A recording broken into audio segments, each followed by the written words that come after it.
What's up, everyone? Welcome to the Follow Play with CJ. So we're focusing on the pending salary cap hell that the Chicago Blackhawks are on the verge of.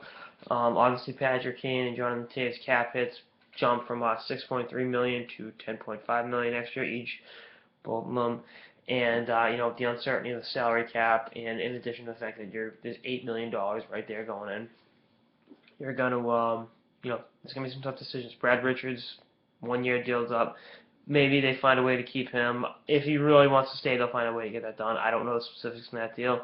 But going a step further, good young players, Marcus Kruger and especially Brandon Saad, both restricted. And in Saad's case, I think he's due a big extension. He's shown what he can do. Amazing young player. Really playing at a high level this season. Hasn't played at a high level since he got to the NHL. Two and a half years ago.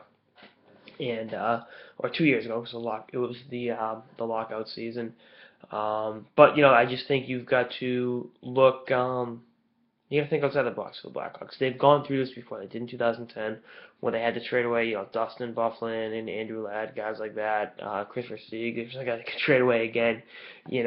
But that's just it's not a desirable situation. But at the same time, I think the bad teams would rather be in this situation because it means they've had an amazing run of success, and sometimes good players got to get moved. The fact that Johnny Oduya's contract's up, he'll be a very sought-after free agent. Tough decisions gonna be made. I mean, looking at the farm system right now, Ryan Hartman or Mark McNeil, guys like that, are they ready for big time ice time? I don't know.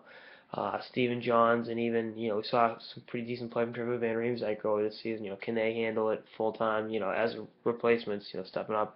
That's a question that's got to be asked, and I can't tell you that. I just think it's such a tough predicament with the uncertainty with the Canadian dollar and everything else, and then the salary cap's not rising as steadily as I think teams would like it to.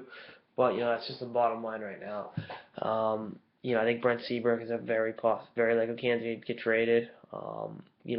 Talking about guys that could get traded, I think Seabrook's number one, which is unfortunate because, again, I like him. I love him as a player. I think he's phenomenal.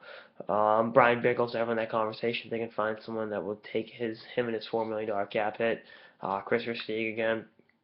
If Brandon Saad or Kruger demand too much money, they could see themselves shipped out.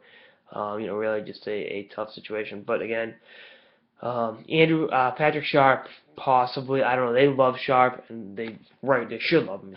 He's a phenomenal hockey player. In playoff situations, does a little bit of everything.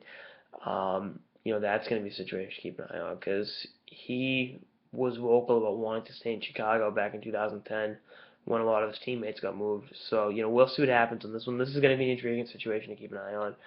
Obviously, Chicago's going all in to win it this year, but what that means, going forward, beyond the season. I mean, as much as, again, Chicago's goals from the Stanley Cup this year, that's got to be in the back of, the players and the management staff. We'll see what happens.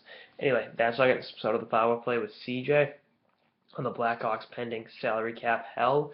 Stay tuned for episodes for the season and beyond. Later, guys.